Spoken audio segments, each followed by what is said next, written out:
آله وأصحابه أجمعين وما توفيقي إلا بالله عليه توكلت وعليه ماني اللهم إني أبرأ من حولي وقوتي إلى حولك وقوتك ولا حول ولا قوة إلا إياك جربت من حولي وقوتي واستعنت بحول الله وقوته سبحان الله وبحمده لا قوة إلا بالله ما شاء الله كان وما لم يشاء لم يكن أعلم أن الله على كل شيء قدير وأن الله قد أحاط بكل شيء علما أما بعد اللہ تعالیٰ نے اپنے فضل و کرم کے ساتھ اپنی کتاب مبین کے ساتھ چند لمحات گزارنے کا موقع دیا، اور اللہ کے فرمان ایام معدودات گنے چنے دن ہوتے ہیں، پتہ بھی نہیں چلا اور مہینہ گزر گیا، ہماری آج کی نشست ہے اور کل آخری نشست ہے، اس کے بعد آپ کو چھٹیاں ہو جائیں۔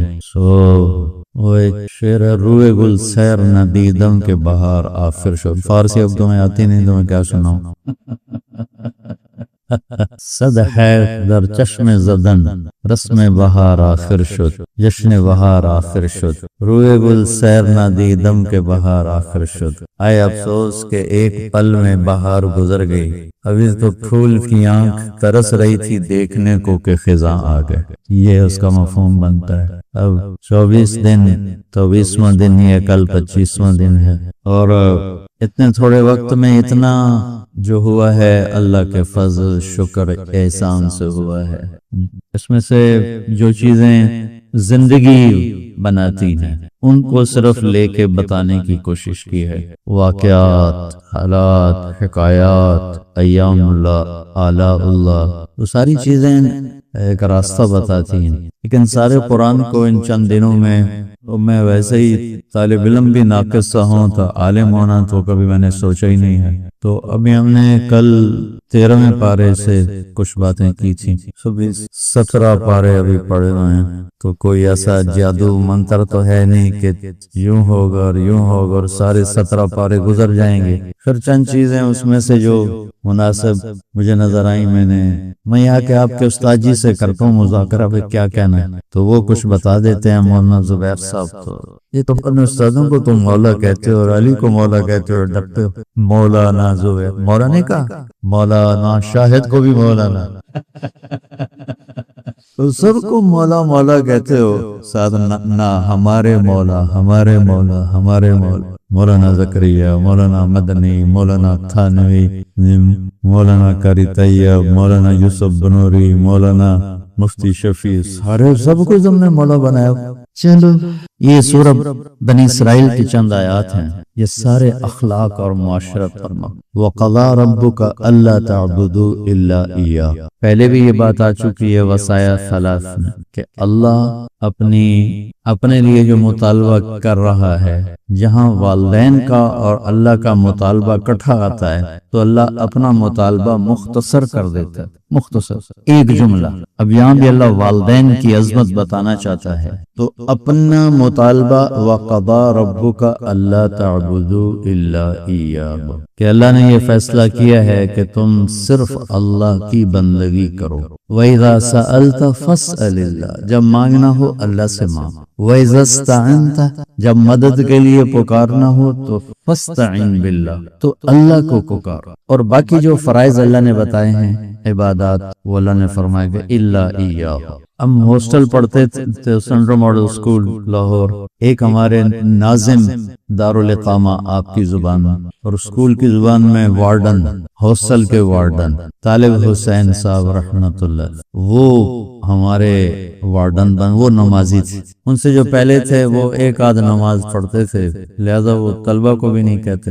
یہ تشریف لائے، یہ نمازی بھی تھے، سخت بھی تھے، میں نے ان سے بڑی مار کھائی، اللہ ان کی قبر ٹھنڈی کرے، انہوں نے چھوٹے بڑے مارے، انہوں نے نماز لازمی قرار دے دی۔ تو الا ایاہ پہ یہ لطیفہ یاد آ گیا، سوائے اللہ کے اور کسی کی عبادت نہیں ہے، اس پر یہ لطیفہ یاد آ گیا۔ تو میرا ایک روم میٹ، یعنی ایک ہی کمرے میں ہم رہتے تھے، بلکہ اس کی اور میری چارپائی بھی ساتھ ساتھ تھی، جاوید نذیر، فوت ہو گیا بیچارہ، مرید کے کی اچھی بڑی ذمہ دار فیملی سے تھا، تو وہ میرا ایسے ساتھ ہی اس کا بستر 1 سال مجھ سے جونیئر تھا وہ، تو عشاء کی رمضان کا مہینہ تھا اور جو نہیں آتا تو اس کی پٹائی ہوتی تھی بڑے، تو میں عشاء کی نماز کے لیے سب سے آخر میں کھڑا تھا، سب سے آخر، تو اتنے میں جاوید نذیر آیا اور میرے برابر جگہ خالی تھی، تو میرے ساتھ کھڑے ہو کے اس نے نیت باندھی 4 رکعات نماز فرض عشاء واسطے طالب حسین دے اللہ۔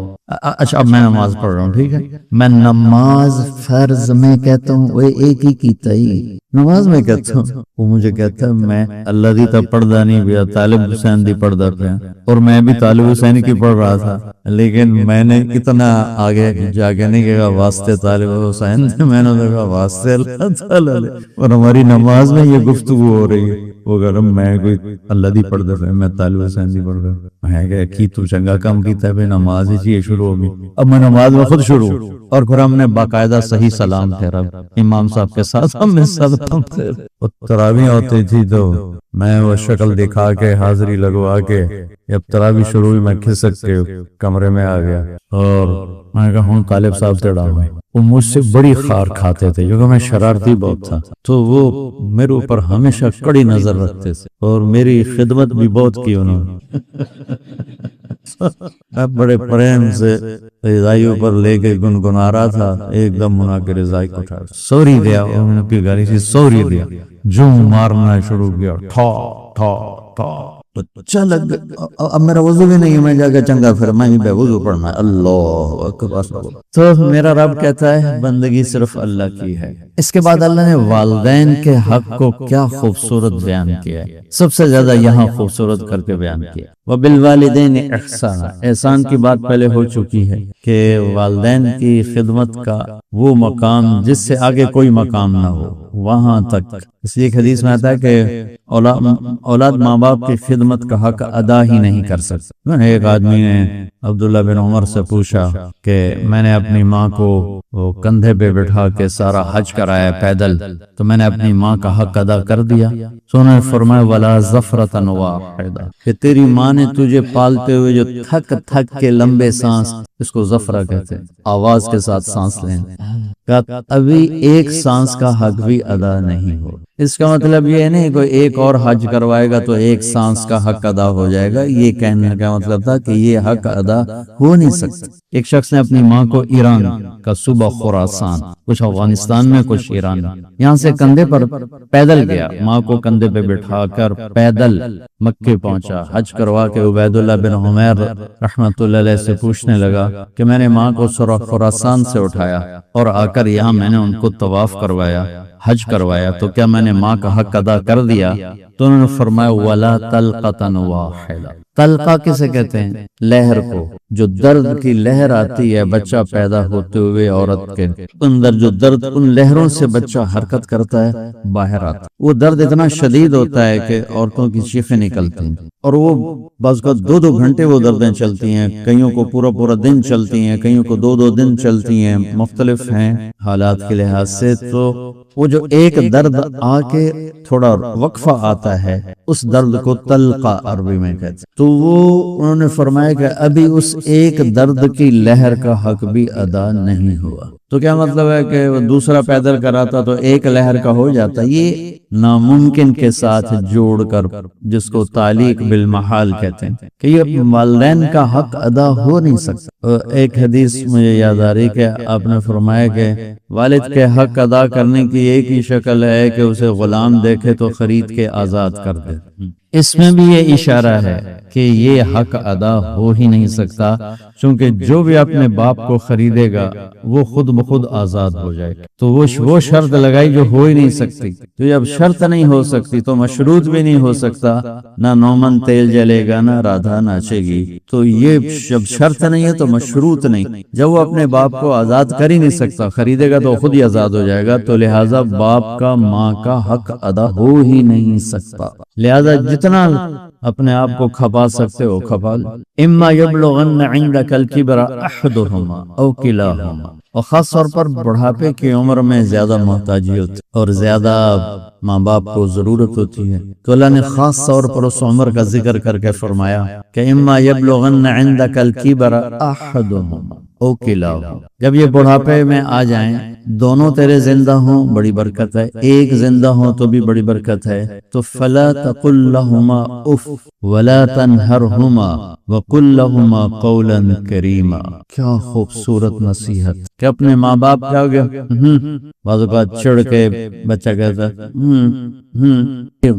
بھی اللہ تعالیٰ کہتا نہیں کرنی، نہیں کرنی۔ آج کل کے ماں باپ بھی اولاد کے ہاتھوں ذلیل ہو رہے ہیں، دکھی ہو رہے ہیں، خاص طور پر زیادہ پڑھے لکھا طبقہ اور زیادہ ان پڑھ طبقہ دیہاتی، جو درمیان میں ان میں بھی ہے لیکن کم ہے۔ جو زیادہ دنیاوی تعلیم پڑھ گئے ہیں ان کو بھی نہیں پتا باپ کون ہوتا ہے، ماں کیا ہوتی ہے، اور جو بالکل جاہل ہیں ان کو بھی نہیں پتا ہوتا۔ تو ان دونوں جگہ میں تو بہت زیادہ ماں باپ دکھی ہیں، اور بیچ میں کچھ ہے، شکر ہے اللہ کا جو نعمت ہے اس کا، ابھی بھی بہت اولادیں ہیں جو ماں باپ کے فرما بردار ہیں، ان کے آگے سر نہیں جھکاتے۔ اکثریت اس وقت ایسی ہو چکی ہے کہ ادنا صدیقہ و اقصی اباہ، باپ کو دھکا دیں گے دوست کو قریب کریں۔ تو اللہ تعالیٰ فرما رہا ہے کہ جب یہ بڑھاپے کا شکار ہوں تو ان کے آگے اف یا اتنا بھی نہیں کرنا، اور نہ ہی کبھی ان کے ساتھ کوئی سخت بول بولنا ہے بدتمیزی کا، ولا تنہروا وقل لهما قولا کریما، تکلفا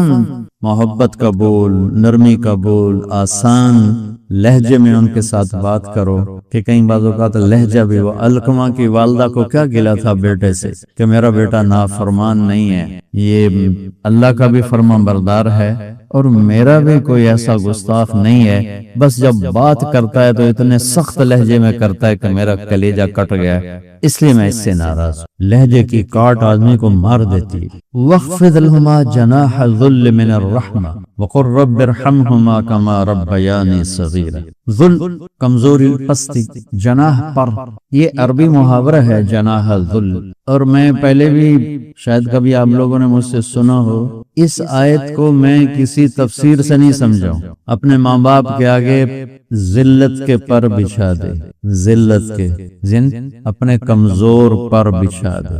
ہمارے گاؤں کے قریب دریائے راوی بہتا تھا، اب تو بیچارہ کب کا مٹ مٹا گیا۔ تو دریاؤں کا کنارہ جنگل گھنا، سورج نظر نہیں آتا تھا، اتنا درخت ایسے ملے ہوتے تھے۔ تو ہم بالکل اوائل عمر میں ہم وہاں شکار کھیلنے جاتے تھے، سارے کزن مل کر، تو وہ ہم 7-8 ہم کزن ہو جاتے اور باقی نوکر ہوتے، اور وہاں جنگل میں ایک گاؤں تھا بوپڑیاں، وہاں ایک چاچا سردارہ رہتا تھا، ہمارے تایا جان کا دوست تھا، اس کے 2 کچے کوٹھے ہم جا کے قبضے میں لے لیتے، ایک میں سامان راشن نوکر اور دوسرے میں ہم کزنز بھائی وغیرہ ہم اس میں آتے تھے۔ تو ہم صبح نکلتے شکار کے لیے اور عصر کے بعد واپس آتے، تو 50-60 تیتر روزانہ ہی ہم مارتے تھے، بے شمار تیتر ہوتا تھا۔ پھر اس کو کسی کو بھون کر کسی کو پکا کر ایک شغل ہو جاتا تھا، تیتر پکدے پہنتے، تیتر بھوندے پہنتے۔ وہ جو چاچا جنگل میں چلتے چلتے فجوہ کھلی جگہ آ جاتے تھے،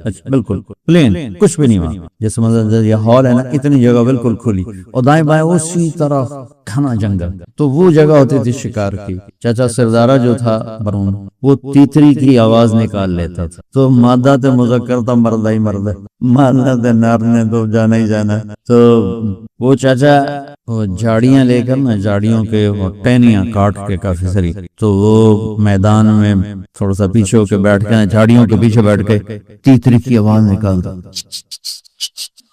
آواز آ رہی؟ میں ویسے تو نہیں نکال رہا ہوں لیکن میری یادداشت میں یہی آواز ہے۔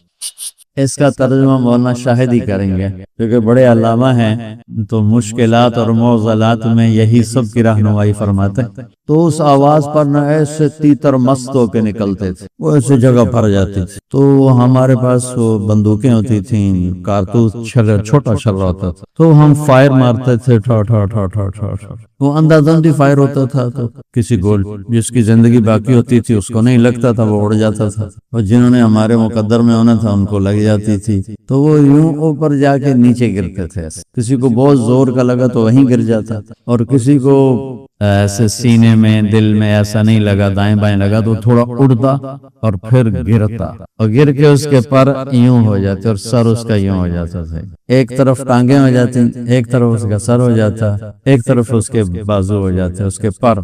میں اس آیت کو اس منظر سے سمجھا ہوں، جناح الذل من الرحمہ۔ آپ کی کسی تفسیر کی بات نہیں بتا رہا ہوں کہ اللہ تعالیٰ کہہ رہا ہے جیسے پرندہ زخمی ذبح ہونے کے لیے اپنے آپ کو پیش کرتا ہے، ماں باپ کے آگے اپنے آپ کو پیش کر، من الرحمہ، محبت کی وجہ سے، رحمت کی وجہ سے، مجبوری کی وجہ سے، تو وہ بھی زبان حال سے کہہ رہا ہوتا ہے ہوں جو مرضی کا باہیں کو کے کھا تو باہیں ہمیں کھا، ہوں تو میں تیرے حوالے ہیں کہ میرے پروں میں جان نہیں ہے، پروں میں جان نہیں ہے۔ تو یہی تعبیر، ورنہ ہمارے کوئی پر تو نہیں، ہمارے تو بازو ہیں، بازو بچھا دو۔ ترجمہ تو ایسے ہی کرتے ہیں کہ اپنے بازو بچھا دو۔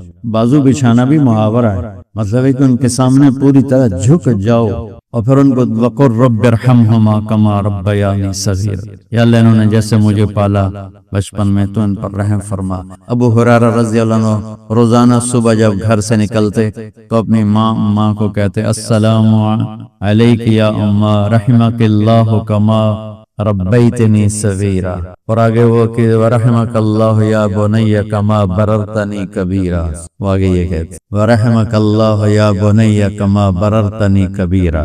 یہ ماں بیٹے کا تعلق۔ اللہ کے نبی نے اس خواہش کا اظہار فرمایا کہ اگر میری ماں زندہ ہوتی اور میں عشاء کی نماز کے مصلی پہ کھڑا سورہ فاتحہ پڑھ رہا ہوتا اور ادھر سے آواز آتی محمد، تو میں اپنی ماں کے لیے نماز توڑ دیتا۔ تو والدین کہا کہ اللہ تعالیٰ نے یہاں بڑا خوبصورت کر کے بیان کیا ہے، پھر وَآتِ ذَا الْقُرْبَى حَقَّهُ وَالْمِسْكِينَ وَابْنَ السَّبِيلِ وَلَا تُبَذِّرْ تَبْذِيرًا إِنَّ الْمُبَذِّرِينَ كَانُوا إِخْوَانَ الشَّيَاطِينِ وَكَانَ الشَّيْطَانُ لِرَبِّهِ كَفُورًا۔ سخاوت کا باب آ گیا پھر کہ مسکین کو، ضرورت مند کو، حاجت مند کو خرچ کرو۔ خرچ کرنا اللہ سے مانگو کہ اللہ تعالیٰ تمہیں خرچ کرنے کا حوصلہ دے، لوگوں کی خدمت۔ ایک شخص نے آ کر کہا یا رسول اللہ اريد ان اکون خیر الناس، میں چاہتا ہوں سب سے بہترین انسان بن جاؤں۔ تو آپ نے فرمایا کن نافعا للناس تکن خیر الناس، لوگوں کو نفع پہنچایا کر، لوگوں کی خدمت کیا کر، تو سب سے بہترین انسان بن جائے گا، سب سے اعلیٰ درجے کا انسان بن جائے۔ جو میں نے کل پرسوں بیان کیا تھا کہ انہیں کل ہی شاید کہ ہر مسلمان کے ذمہ صدقہ ہے۔ یا رسول اللہ نہ ہو کا مزدوری کر کے کما کے پھر کرے، یا رسول اللہ نہ ہو کسی کی بدنی خدمت کرے، یا رسول اللہ نہ ہو کوئی بھلائی کا بول دے، یا رسول اللہ یہ بھی نہ کر سکے تو پھر کسی کو تکلیف نہ پہنچائے، یہ بھی صدقہ ہے۔ صدقہ اتنا ضروری ہے۔ اللہ تعالیٰ نے کسی کو فقیر بنایا، کسی کو مالدار بنایا، کسی کو متوسط رکھا، کسی کو بہت زیادہ۔ یہ اللہ نے ایک پیپر میں امتحان میں ڈال دیا کہ ہم مالدار کو اللہ تعالیٰ کا حکم ہے کہ تو غریب پر خرچ کر۔ امام زین العابدین کا جب انتقال ہوا تو ان کے انتقال کے بعد پتہ چلا کہ 100 گھروں کی کفالت اٹھائی ہوئی، 100 گھروں۔ جب ان کو غسل دے رہے تھے تو ان کی کمر پہ مزدوروں کی بوریاں اٹھانے کے نشان تھے۔ تو یہ عقدہ حل نہ ہوا کہ یہ تو شہزادے تھے دین و دنیا کے، تو ان کی کمر پر بوری اٹھانے کے نشان کیوں ہیں؟ تو پھر آہستہ آہستہ پتہ چلا کہ 100 گھروں میں روزانہ رات کو چپکے سے اٹھتے اور راشن کی بوریاں خود اٹھاتے، حالانکہ کتنے ان کے غلام تھے، راشن کی بوریاں خود اٹھاتے اور جا کے ان کے گھروں میں پھینک کے آ جاتے۔ کسی کو ان کی موت تک پتہ نہیں چلا کہ ہمیں راشن دینے والا ہے کون۔ ہم تو 5 روپے کا صدقہ دے کے 100 روپے کا فوٹو کھنچاتے ہیں، ذرا فوٹو لے میں 5 روپے یہ دے اندر۔ تو میرے اللہ کو یہ صفت پسند ہے، آت ذا القربى حقه والمسکین وابن السبیل ولا تبذر تبذیرا۔ ہاں بے جا خرچ نہ کرو، فضول خرچ نہ کرو، کہ اللہ تعالیٰ کا یہ مال میرے پاس نعمت ہے اور یہ میرے پاس امانت ہے، مجھے اس کا حساب دینا ہے۔ اور حساب دینے کے لیے صرف یہ نہیں کہ رزق حلال کمانا ہے، حلال کما کے پھر خرچ کیسے کرنا ہے اس کا بھی حساب ہوگا۔ 5 کروڑ کی گھڑی، کیا ظلم و ستم ہے! 5 کروڑ کی گھڑی کیا ہے؟ اس پہ ہیرے لگا دیے ہیں۔ گھڑی تو عام ہے لیکن اس پہ ہیرے لگا دیے ہیں، سونے کا پانی چڑھا دیا ہے، اور وہ 5 کروڑ ایک آدمی کلائی پہ باندھ کے چلا اس ملک میں جس میں لاکھوں بچے بھوکے سوتے، کروڑوں بچے بھوکے سوتے، پینے کا پانی کوئی نہیں، کھانے کو روٹی کوئی نہیں، اور مالدار کی گھڑی پہ 5 کروڑ کی کلائی پہ 5 کروڑ کی گھڑی بندھی ہوئی ہوتی، اور ایک کھانے پر ایک جگہ کھانا تھا تو ایک لڑکا ہمارے پاس پڑھتا رہا تھا، وہ بھی ساتھ تھا، میں نے اس کو ساتھ رکھا ہوا ہے، تو میں نے دیکھا ایک طرح بیٹھا رو رہا تھا، تو میں نے اس سے پوچھا کیوں رو رہے ہو، کیا ہوا، خیریت؟ کہا جی بس اپنے بے بسی پہ رونا آ گیا کہ یہ جو ایک وقت کا یہ کھانے پہ جو خرچہ مجھے نظر آ رہا ہے، اس پر میرے جیسے غریب کا پورا مہینہ گزر جاتا ہو، لیکن ہمیں تو چٹنی روٹی بھی نصیب کوئی نہیں ہے گھر میں۔ تو اس وقت اتنا مالدار لوگ خرچ کر رہے ہیں، لیکن اتنا فضول جگہ، اتنی غلط جگہ، فضولیات پر، نافرمانی میں جو خرچ ہوتا ہے وہ اللہ کو ناپسند ہے۔ اطاعت اور فرمان برداری کا خرچ اللہ کے ہاں پسندیدہ ہے، اس کی واپسی بھی ہے۔ تو اللہ تعالیٰ فرماتے ہیں خرچ کرو لیکن نافرمانی میں خرچ نہ کرو۔ وَإِمَّا تُعْرِضَنَّ عَنْهُمُ ابْتِغَاءَ رَحْمَةٍ مِّن رَّبِّكَ تَرْجُوهَا فَقُل لَّهُمْ قَوْلًا مَّيْسُورًا۔ اب آپ کے پاس تو کبھی ہوتا ہی نہیں تھا، لوگ آپ سے آ کے مانگتے تھے، تو اللہ تعالیٰ کتنی رعایت کر رہا ہے مانگنے والوں کی، فقیروں کی۔ اللہ فرما رہا ہے کہ میرے نبی جب آپ کے پاس نہ ہونا اور آپ نے انکار کرنا ہو تو سختی سے انکار نہیں کرنا، پیار سے انکار کرنا۔ اور شکر اللہ کا ہم بھی خرچ کرتے ہیں، لیکن جب بہت زیادہ ہو جاتا پھر ہم ڈانٹنا شروع کر دیتے ہیں۔ اور میرا اپنا حال یہ ہے کہ میں جب گاؤں جاتا ہوں تو اتنے سائل اکٹھے ہو رہے ہوتے ہیں کہ میرے سر میں درد ہو جاتا ہے۔ غربت زیادہ ہے، دینے والے تھوڑے ہیں، یا تو سارے مالدار اللہ کے نام پہ خرچ کریں، پھر تو پورے ملک کی غربت مٹ جائے گی، لیکن اکثر مالدار لوگ بخیل ہیں، وہ نہیں خرچ کرتے، اور اس سے بھی شحیح ہیں، اپنے اوپر بھی خرچ نہیں کرتے، تو پھر ایک آدمی کیسے سب پر پورا اتر سکتا ہے؟ تو اللہ تعالیٰ فرما رہا ہے اگر تیرے پاس نہیں ہے تو بدتمیز نہ ہونا۔ سبحان اللہ، میٹھا بول بول کے معافی مانگنا، میٹھا بول بول کے مادہ یہ چل جاؤ، روز آ جاتے ہو، منہ اٹھا کے آ جاتے ہو، میں کہاں تک تمہیں دوں، یہ اللہ کو ناپسند۔ اما السائل فلا تنہر۔ اور پھر آگے اللہ تعالیٰ نے طریقہ بتایا، ولا تجعل يدك مغلولة على عنقك ولا تبسطها كل البسط فتقعد ملوما محسورا۔ میرے نبی آپ خرچ کریں لیکن کچھ اپنے لیے بچا کے رکھیں۔ یہ کیا خوبصورت دین ہے، کیا خوبصورت طریقہ ہے زندگی ہے کہ میرے نبی آپ، یہ کیا ہوا کہ نماز کا آپ نے کرتا پہنا ہوا تھا، ایک صحابی کہنے لگے انصاری یا رسول اللہ یہ کرتا آپ مجھے عنایت فرما دیں، اور آپ کے پاس اس وقت وہی کرتا تھا اور کچھ بھی نہیں تھا، تہمد اور کرتا آپ نے اتار کے دے دیا اور خود اندر چلے گئے، نماز کا ٹائم آ گیا اور کپڑا ہی کوئی نہیں نماز پڑھانے کے لیے، تو صحابہ نے اس آدمی کو لان تان کیا کہ یہ تم نے کیا کیا، اللہ کے نبی کے پاس ایک ہی کرتا تھا وہ تم نے ایسے لے لیا، تو وہ کہنے لگے اللہ کی قسم کسی لالچ میں نہیں لیا، میں نے اس لیے لیا کہ اللہ کے نبی کے بدن کو اس کرتے نے چھوا ہے، میں اسے مرتے ہوئے اپنا کفن بناؤں۔ لیکن اللہ تعالیٰ نے اچھا اب نماز کا وقت آ گیا، کپڑا ہی کوئی نہیں، تو آپ نے ایک انصاری عورت کو پیغام بھیجا، اس نے ایک چادر بھیجی، آپ نے چادر اوپر لپیٹ کر، نیچے تہمد اوپر چادر لپیٹ کر آپ نے نماز پڑھائی، تو پھر یہ آیات آئیں کہ میرے نبی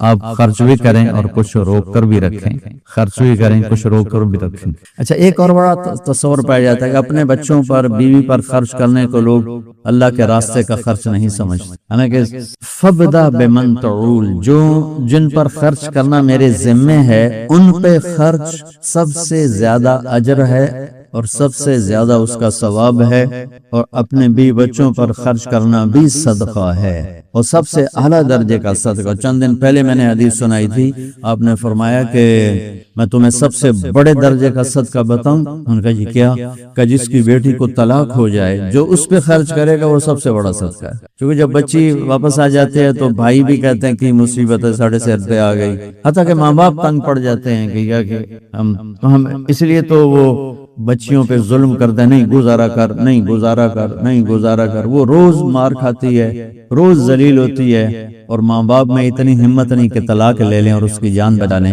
وہ ایسے درندوں سے جنہیں زندگی گزارنے کا طریقہ ہی نہیں معلوم، وہ جو وحشی لوگ ہیں، تو اس ڈر سے کہ پھر اس کی شادی کہاں ہوگی، وہ بیچارے ماں باپ اسی کو چکی میں پیستے رہتے ہیں۔ تو میرے نبی نے فرمایا جس کی بچی کو طلاق ہوگی وہ گھر آ گئی، الابنۃ المردودہ، اس پر خرچ کرنا سب سے بڑا صدقہ ہے۔ پھر آپ نے فرمایا میں تمہیں جہاد میں خرچ کرنے سے بڑے اجر کا خرچ بتاؤں، جہاد میں وہ 700,000 ضعف ہو جاتا ہے، ایک درہم 7 لاکھ درہم صدقہ کرنے کے برابر ہو جاتا ہے، مشکاۃ شریف میں معاذ بن جبل کی حدیث ہے۔ اور میرے نبی فرما رہے ہیں میں تمہیں جہاد فی سبیل اللہ میں خرچ کرنے سے بڑا صدقہ بتاؤں؟ کہا جی وہ کیا؟ ایک پہ 7 لاکھ ملتے ہیں، اس سے اوپر کون سا ہے؟ فرمایا اولاد کا ماں باپ پہ خرچ کرنا جہاد فی سبیل اللہ سے بڑا خرچ، بڑا خرچ۔ تو اپنوں کو دینا، اپنوں پہ خرچ کرنا، اپنی اولاد پہ، بیوی پر، بچوں پر اللہ نے رزق دیا ہو اور زکوٰۃ دینے کے بعد کوئی وسعت سے اپنے اوپر خرچ کرے، منع نہیں ہے۔ زکوٰۃ کے بعد اللہ ترغیب دیتا ہے کہ دو۔ زکوٰۃ دینے سے تو آدمی سخیوں بخیلوں سے نکل جاتا ہے، صفیوں میں آتا نہیں ہے۔ صفیوں میں آنے کے لیے زکوٰۃ سے اوپر خرچ کرنا پڑتا ہے، لیکن بہرحال اس پر بخل کا ٹھپا نہیں لگ سکتا۔ پھر جتنا زیادہ دیتا جائے گا اتنا اللہ تعالیٰ اس کو بڑھاتا جائے گا اور اتنا وہ بڑے سے بڑا صفی بنتا چلا جائے گا۔ تو زکوٰۃ دینے کے بعد اپنے بچوں پہ اپنی حیثیت کے مطابق خرچ کرنا یہ میرے اللہ کو پسند ہے۔ اللہ نے اس کو ترغیب دی ہے رشتہ داروں پہ۔ اب ہم تو مولویوں نے صرف مدرسوں کو بھائی چندہ مدرسے کو، زکوٰۃ مدرسے کو، سب سے زیادہ حقدار مدرسہ۔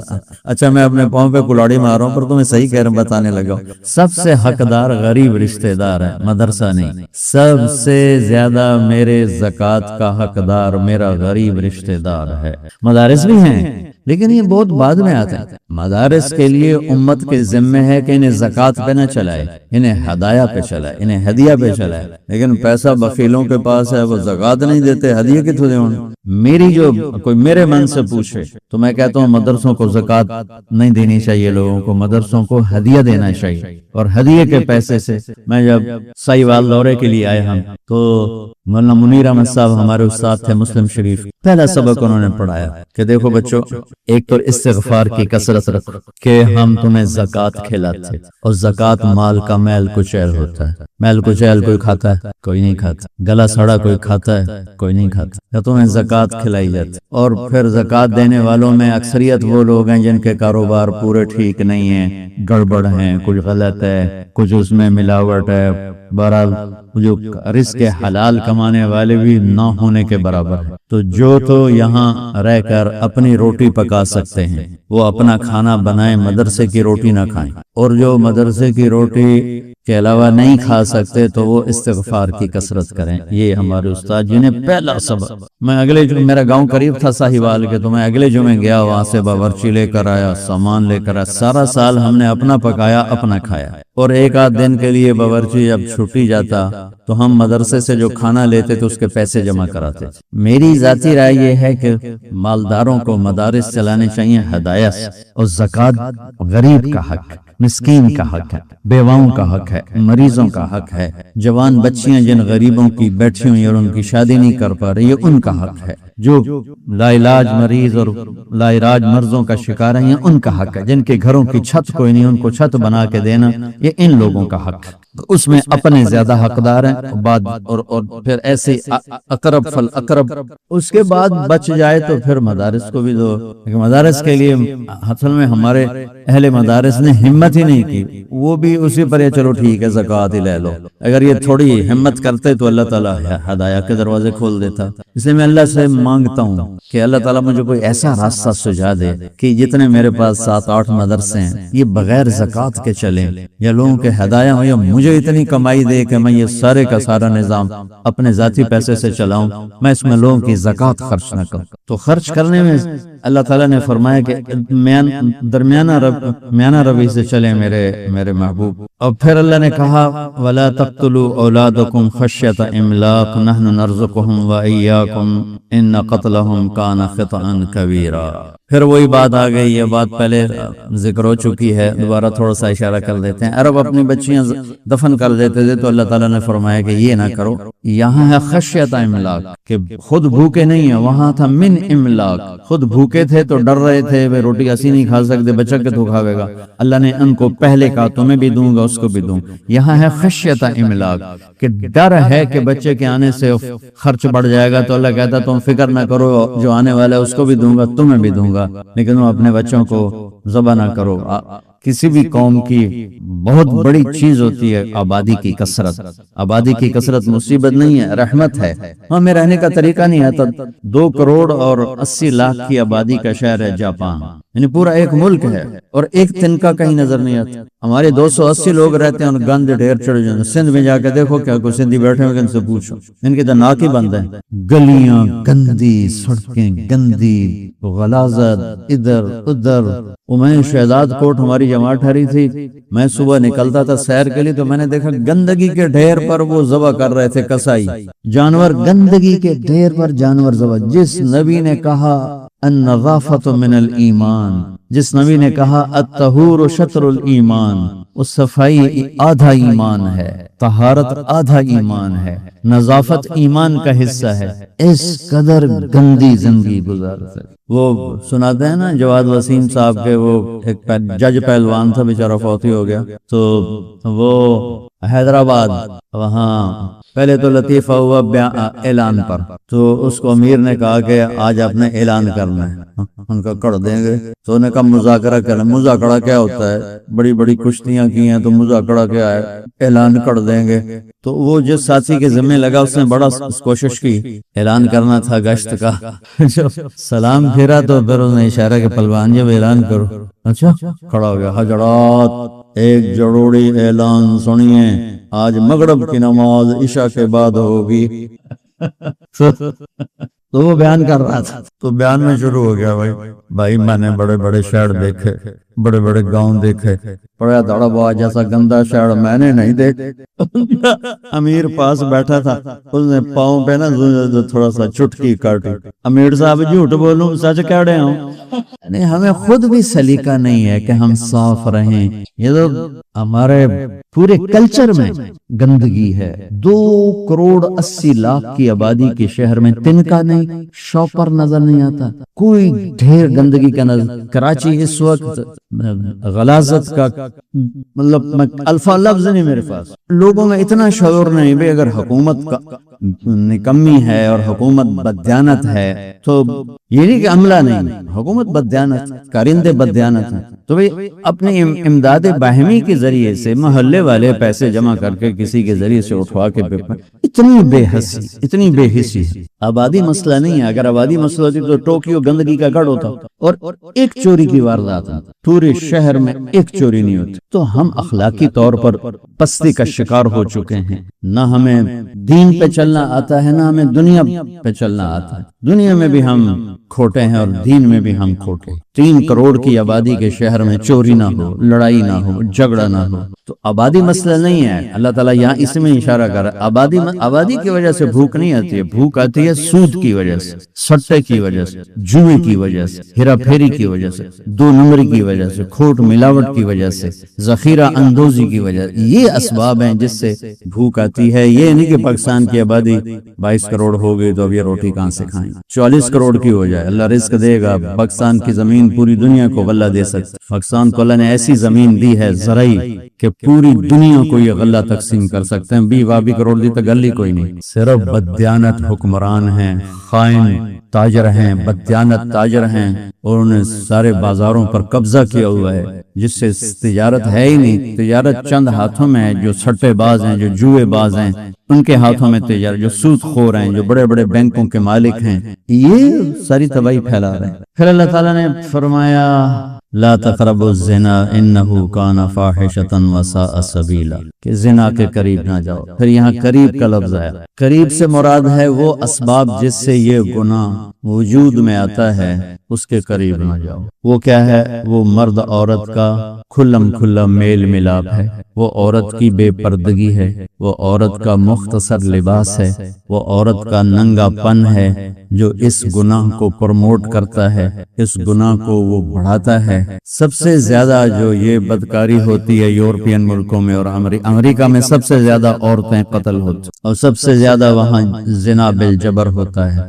کہ اللہ کی بتائی ہوئی ترتیب سے بغاوت کی ہے, عورت کی حیثیت ہی ختم ہو کے رہی. تو حیا اور پاک دامنی قوموں کی عزت اور عروج کا بہت بڑا سبب ہے. بے حیائی بے غیرتی قوموں کے ڈوب جانے کا بہت بڑا سبب ہے, بہت بڑا سبب. وہ جو قومیں بچی ہوئی ہیں اتنی بے حیائی کے باوجود, تو ان میں چند صفات ہیں. وہ سچ بولتے ہیں, جھوٹ نہیں بولتے, وہ دیانتداری سے کام کرتے ہیں, کسی کو دھوکہ نہیں دیتے, ان میں رشوت کوئی نہیں ہے, ان میں خوشامد کوئی نہیں ہے, ان میں بددیانتی کوئی نہیں ہے، ناپ تول کی کمی کوئی نہیں، ان میں کوئی قبضہ گروپ کوئی نہیں ہے، کوئی قبضہ مافیا کوئی نہیں ہے، کوئی جھوٹے کیس کوئی نہیں ہے، کوئی وکیل بک نہیں جاتا، کوئی جج بک نہیں جاتا۔ چرچل دوسری جنگ عظیم میں وزیر اعظم تھا انگلینڈ کا، تو اس سے کسی نے کہا کہ جرمن چڑھ آیا ہے، وہ سارا لندن اس نے کھنڈر بنا دیا، اب ہمارے چند دن رہ گئے۔ تو چرچل نے پوچھا کہ ہماری عدالتیں کیا کر رہی ہیں؟ تو لوگوں نے کہا کہ عدالتیں انصاف کر رہی ہیں۔ کہا پھر جرمنی ہمارا کچھ نہیں بگاڑ سکتا، جب تک ہماری عدالتیں انصاف کر رہی ہیں ہمارا کوئی کچھ نہیں بگاڑ سکتا۔ تو حیا پاک دامنی کسی بھی مرد عورت کا سب سے خوبصورت میک اپ ہے، سب سے خوبصورت زیور ہے۔ جس سے اللہ نے یہ دولت دے دی اس کے پاس بہت بڑا خزانہ آ گیا۔ اس گناہ کو ابھارنے والی چیز وہ ہے آزاد اختلاط، اور جوان لڑکے لڑکیوں کا کٹھے پڑھنا، ایک کلاس روم میں بیٹھنا، ایک ہی جگہ بیٹھ کے میں ان کے آپس میں معاملات کرنا۔ تو پیٹرول اور آگ کو قریب بیٹھا کے کہا جائے کہ آگ نہیں لگے گی، یہ تو پاگل پن والی بات ہے۔ اس گناہ کے پھیلنے کا بڑا سبب مرد عورت کا آزاد میل ملاپ، اور قوموں کے تباہی میں یہ بہت بڑا ایک سبب ہے۔ اللہ تعالیٰ آپ سب کی اور ہم سب کی اپنے فضل سے حفاظت فرمائے۔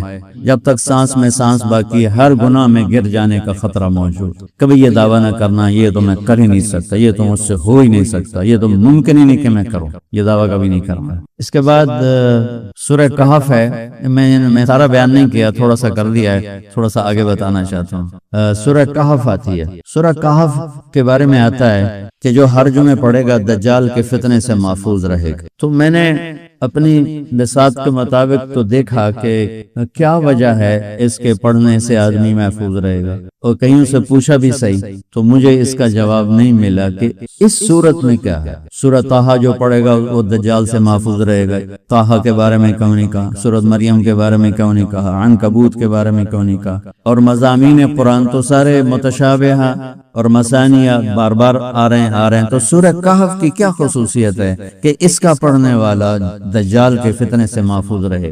تو مجھے اس پر کہیں کوئی مواد نہیں ملا۔ اب نوجوان ہو اور ماشاءاللہ ہمت والے ہو تو جتنی تفسیریں دیکھ سکتے ہو دیکھو، اگر کسی مفسر نے یہ نقطہ اٹھایا ہو تو پھر اللہ آپ کا بھلا کرے مجھے بھی بتا دینا۔ تو میں نے اپنے طور پر جو مجھے سمجھ میں آیا وہ میں آپ سے شیئر کروں۔ اصلی دجال تو آئے گا جب آئے گا، اس کا وقت مقرر ہے، لیکن دنیا دجالوں سے ہر وقت بھری ہوتی ہے، ہر وقت دجال دنیا میں موجود ہیں۔ اب آپ صحابہ سے کہہ رہے ہیں سورۃ کہف پڑھو دجال سے محفوظ رہو گے، دجال نبی کے دور میں تو آ ہی نہیں سکتا، اور اب 1439 سال گزر چکے ہیں ابھی تک نہیں آیا۔ آنا ہے اس نے، قریب ہے یا دور ہے وہ میرے اللہ کو پتا ہے، آنا تو ہے اس نے۔ تو چھوٹے دجال فیصل آباد، ملتان، لاہور، کراچی، سندھ سرحد، بلوچستان، ایران، توران، افغانستان، ازبکستان، کرغستان، امریکہ، یورپ، ایشیا، آسٹریلیا، افریقہ، 7 بر اعظم میں چھوٹے دجال موجود ہیں جو ایمان پہ ڈاکہ ڈالنا اور زندگی کو فرما برداری سے نکال کے گناہوں پہ ڈالنا۔ تو مجھے نا اس میں ایک بات سمجھ میں آئی، سورہ کہف میں 3 سفر بیان کیے گئے۔ سورہ کہف میں 3 سفر ہیں، ایک سفر ہے ایمان کے بچانے کا، تزکیہ کا، ایک سفر ہے علم کے حاصل کرنے کا، اور ایک سفر ہے دعوت اللہ کا۔ یہ 3 سفر ہیں۔ تزکیہ کا سفر غار پہ ختم ہوتا ہے، علم کا سفر مجمع البحرین پہ ختم ہوتا ہے، اور دعوت کا سفر مطلع الشمس مغرب الشمس پر جا کے ختم ہوتا ہے۔ تزکیہ کا سفر بھی مختصر، تینوں سفر کی کوئی انتہا نہیں،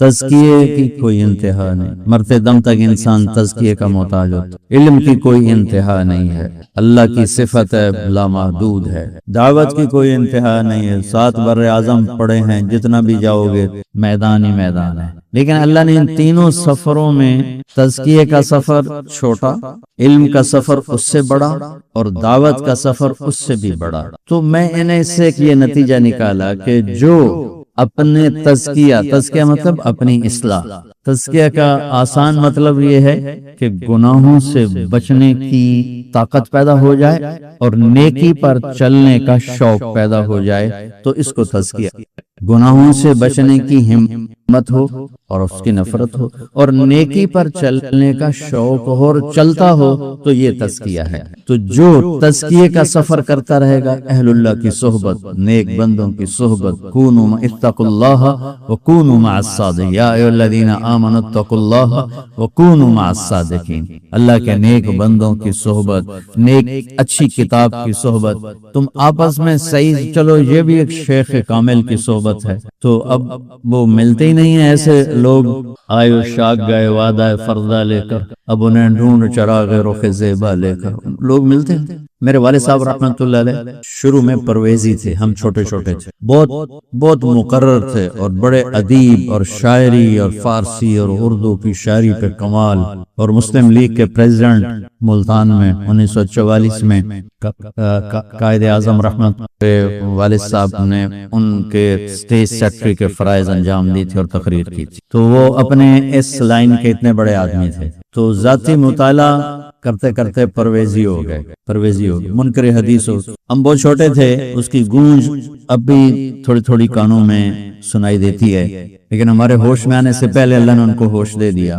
تو انکار حدیث کے باوجود اہل اللہ کو مانتے تھے اور ان سے ملنا جلنے کا ان کو شوق تھا۔ تو کہیں سے ان کو مولانا احمد علی صاحب لاہوری کا پتہ چلا، یہ ان کو ملنے چلے گئے، اور زندگی میں ایک ملاقات ہوئی 10 منٹ کی، اور میرا والد وہاں سے توبہ کر کے اٹھا۔ کوئی مناظرہ نہیں ہوا، کوئی آراء دلائل کا ٹکراؤ نہیں ہوا، تبادلہ نہیں ہوا۔ وہ شخص اپنی اندر کی روحانیت میں اتنا طاقتور تھا کہ اس کے دل پر آئی ہوئی غلاظت کو اللہ نے دھو کے رکھ دیا اس بندے کے اندر کی روحانیت کی وجہ سے۔ اور اس کے بعد میرے والد صاحب نے توبہ کی۔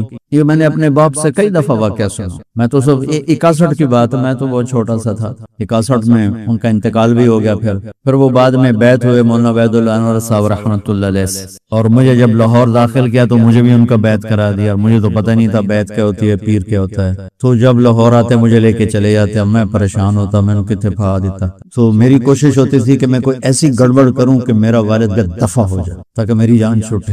تو میں جان بوجھ کے ایسی حرکتیں کرتا تھا، کیونکہ تصوف سے فائدہ اٹھا سکتا ہے طلب والا، مدرسے سے فائدہ اٹھا سکتا ہے طلب والا، بے طلب نہ تصوف سے فائدہ اٹھا سکتا ہے نہ مدرسے سے، وہ صرف تبلیغ ہے اس کے لیے۔ اب مجھے تو کوئی پتہ نہیں تھا، 11 سال میری عمر تھی، مجھے لاہور بھیج دیا، آنکھیں کھلی تو میرے جیب میں پیسہ، ماحول غفلت کا، ہم الٹے راستوں پہ چلے گئے۔ اب جب وہ ان کے بیعت ہوئے، مجھے لے جائیں بھیا حضرت جی کی بات سن۔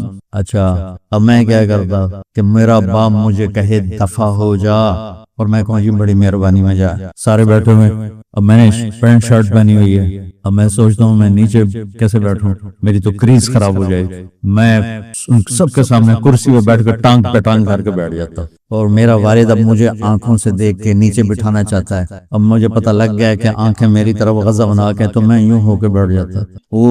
وہ ایسے غصے میں وہ ان کو مروڑ اٹھ رہے ہیں اور بل کھا رہے ہیں، اور مجھے تھوڑی دیر بعد میں ویسے دیکھ لیتا تھا کہ بالکل ہی تعلق نہ ٹوٹے، میں نیچے میں پھر یوں ہو جاتا، مجھے سمجھ میں نہیں آیا کیا کہہ رہا۔ اب کہتے تو دفع ہو جا، میں کہا جی بڑی مہربانی۔ تبلیغ ایک ایسا کام ہے جس نے بے طلبوں کو کھینچ کے اللہ سے جوڑ دیا۔ تو تزکیے کا سفر جو کرے گا، علم کا سفر جو کرتا رہے گا، یہ نہیں کیا 6 سال 8 سال پڑھ کے اب فارغ، میری طرح نہ کوئی مطالعہ نہ کوئی کتاب، اہل علم سے ملتا رہے گا، اہل علم کے پاس جاتا رہے گا، کتابوں کے ساتھ وہ اس کا رابطہ رہے گا، اور دعوت کی محنت میں مسلسل چلتا رہے گا، تو یہ ہر زمانے کے دجال کے فتنوں سے محفوظ رہے گا۔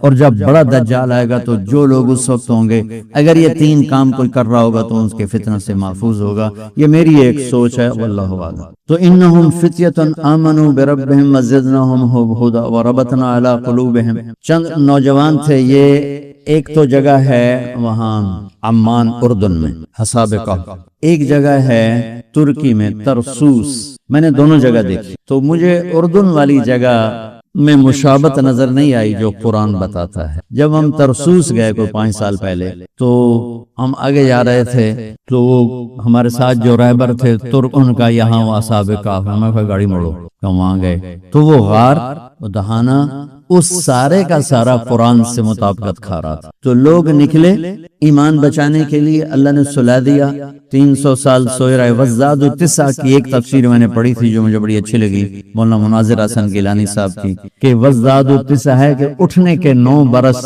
تک وہ زندہ رہے. 9 برس کے اندر اندر پھر ان کا انتقال ہوا، لیکن اٹھ جانے کے بعد 300 سال کے بعد اٹھ کے بیٹھ گئے اور 9 سال زندہ رہے، پھر اللہ نے ان کو اٹھا لیا. دوسرا سفر ہے موسیٰ علیہ السلام کا علم کا، کہ علم کی انتہا پر ہیں موسیٰ، تورات ان پر اتری ہے، اللہ سے ہم کلام ہیں. اور اتنا پتہ چلا کہ ایک آدمی کے پاس وہ ہے جو میرے پاس نہیں ہے، تو کہا لا ابرح حتی ابلغ مجمع البحرین او امضی حقوبا. 6 سال نہیں، حقوبا.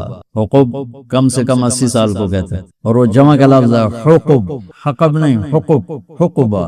تو مجھے سینکڑوں سال بھی چلنا پڑے تو میں اس آدمی کو ڈھونڈوں گا.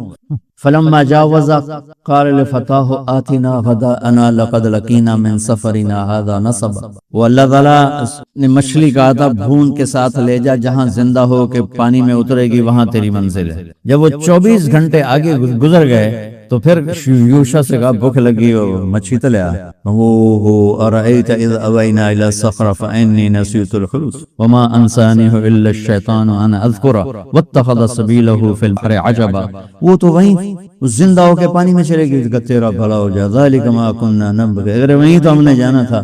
فارتدا علی آثارہما قصصا، 24 گھنٹے دوبارہ واپس چل کے آئے. آگے گئے، اس کو ایک راستہ بنا ہوا تھا پانی میں، اس پر چلتے چلتے جزیرہ آ گیا. جزیرے میں دیکھا تو ایک آدمی چادر سر پہ لے کر نہ لیٹا ہوا یوں کر. تو موسیٰ علیہ السلام نے سلام کیا، السلام علیکم. تو انہوں نے چادر نہیں ہٹائی اور جواب بھی نہیں دیا. انا بارضک السلام، یہ مجھے سلام کرنے کون آ گیا؟ ایک طرف دیکھنا بے رخی اور ایک طرف دیکھنا تواضع.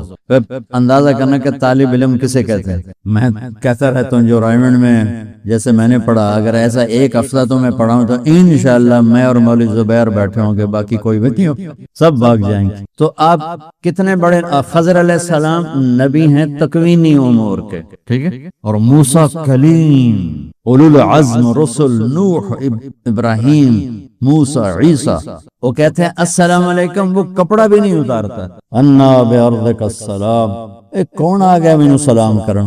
کتنا غصہ چڑھے گا کہ بڑا بدتمیز آدمی، میں ایڈا سفر کر کے آیا تو منہ تو کپڑا بھی نہیں لایا، تو الٹا جواب دیون کے بجائے پہنتا ہے کون تو سلام کرن والا. اب یہاں کہا میں موسیٰ ہوں تو بڑا بدتمیز ہے، تو یہ سمجھ میں نہیں کیسے سلام کیا جاتا ہے. اور میرے اوپر اتنے فتوے ہیں کہ بڑا متکبر ہے، سلام ہی نہیں کرتا، بڑا متکبر. ہاتھ میرا درد کردا سلام کر کر کے، حال ہی میں متکبر ہوں، سلام نہیں کرتا. وہ اپنی حماقت نہیں دیکھتے. 10,000 کے مجمع میں السلام علیکم، یہ کوئی طریقہ ہے سلام کرنے کا؟ 3 گھنٹے میں نے بیان کیا نوشہرہ، اور مجھے پیشاب تیزی سے، اتنا تیز کہ میں ممبر سے اتر کے بھاگا پیچھے ٹوائلٹ سے. ایک پٹھان پیچھے سے بھاگا، السلام علیکم، وہ چھڑ دے میرا پیشاب ویسے ہی نکل جائے گا. یہ طریقہ. اب ان کو مجمع میں نہ ملے تو کہا بڑا یہ صرف مالداروں سے ملتا ہے، غریبوں سے تو ہاتھ بھی نہیں ملا.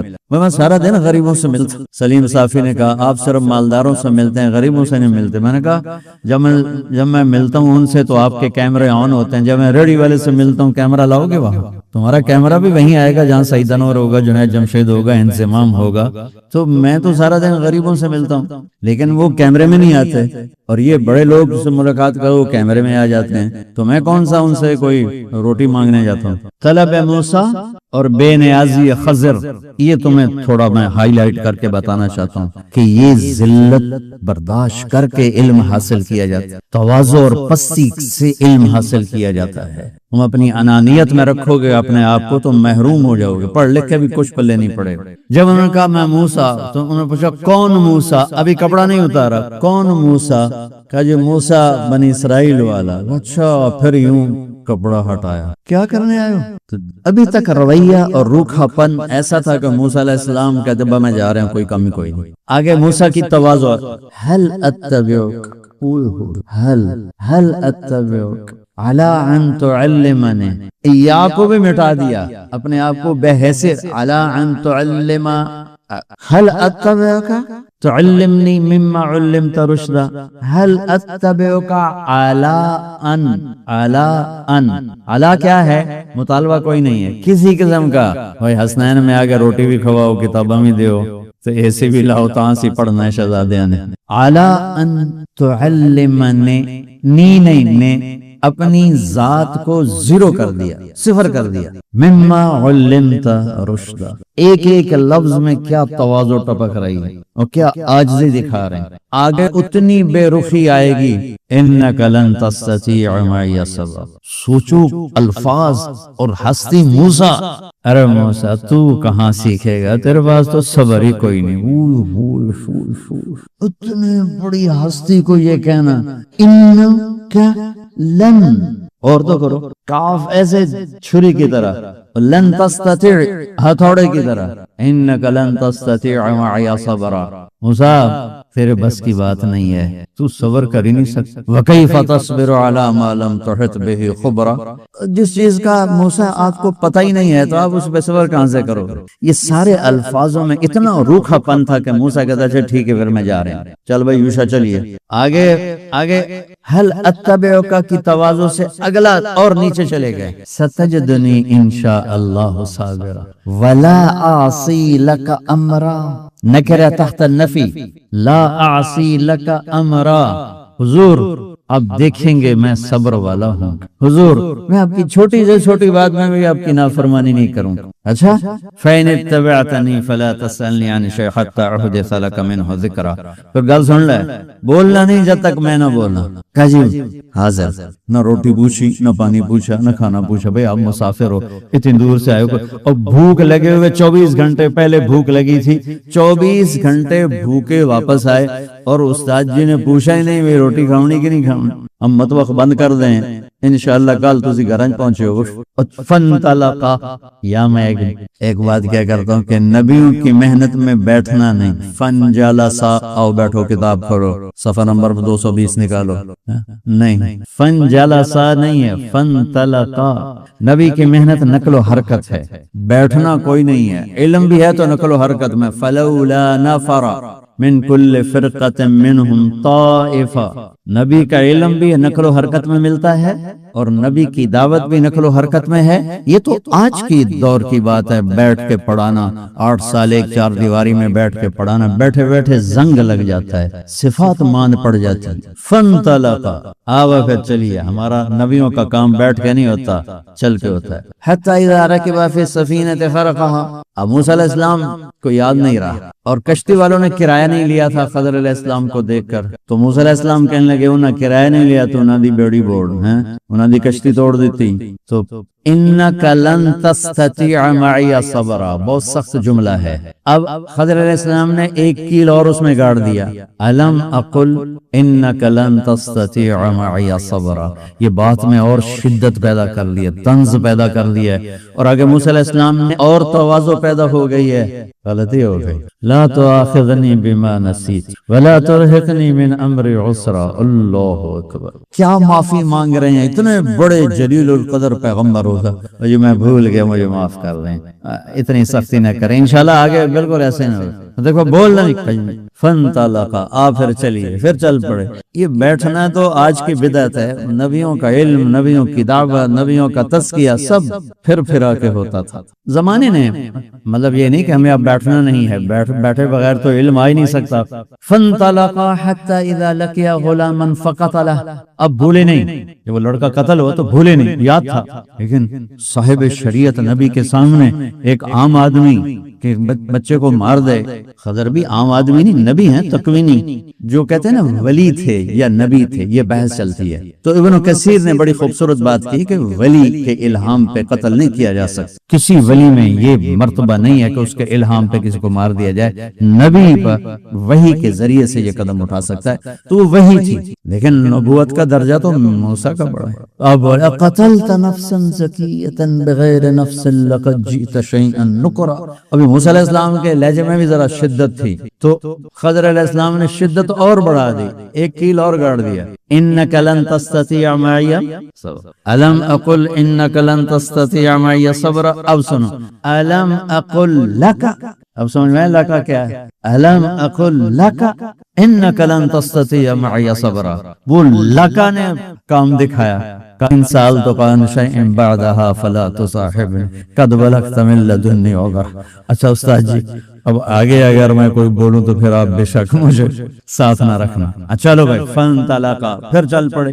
چلنے کا عمل ہے اب بھوک لگی ہوئی تھی، دیوار گر رہی تھی، ان سے کھانا مانگا، فَأَبَوْا أَن يُضَيِّفُوهُمَا بَاسْطِبَلٌ تو فوجد فِيهَا جِدَارًا يُرِيدُ أَن قَدْ دیواری یہاں آ رہی تھی، انہوں نے یوں ہاتھ مارا، یہ نہیں کچھ ہے کہ گارا بڑھا کے دونوں لمبے اس کو ٹھیک کرنے بیٹھے ہوئے، یوں ہاتھ مارا وہ سیدھی ہو گئی۔ تو اب بھوک کی شدت تھی تو بول پڑے لو شئت لاتخذت علیہ اجرا، اگر 4 پیسے لے لیں یا تو روٹی کھا لو، یہ ھذا فراق بینی و بینک سأنبئک بتأویل ما لم تستطع علیہ صبرا۔ اب یہ ہے تیری میری جدائی کا راستہ۔